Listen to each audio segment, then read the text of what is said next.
I would add this simple question, which is, what would it look like if this was fun? What would it look like if your habits were fun?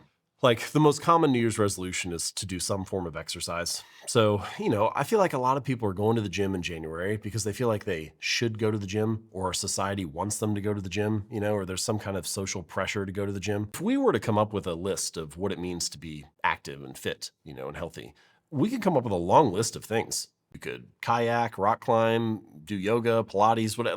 We could probably sit here for like 15 minutes and come up with a real long list. And for most of your habits, if it's an important habit to you, I think it's worth it to take 10 minutes and write that list out and then look at it at the end and say, what would this look like if it was fun? Which of these options is the most fun to me?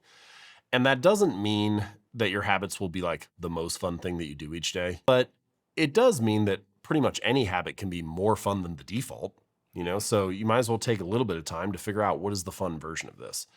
And ultimately, I think the reason why this matters is that if you're having fun, you're more likely to stick with it. The person who's having fun is actually the person who's dangerous. Like, you don't want to compete with them because they're having a good time. If it's a good fit, if you're well suited for it, if you're having fun, if you're interested and engaged, then you're way more likely to stick with it. And so in a lot of ways, I feel like the biggest hurdle to clear, and this is true maybe for life in general, but definitely for habits, because everybody wants to be consistent with their habits. The biggest hurdle to clear is, are you interested? Are you having fun? And so the more that you can get closer to that, the more fun it can be, the more likely you are to persevere and stick with it.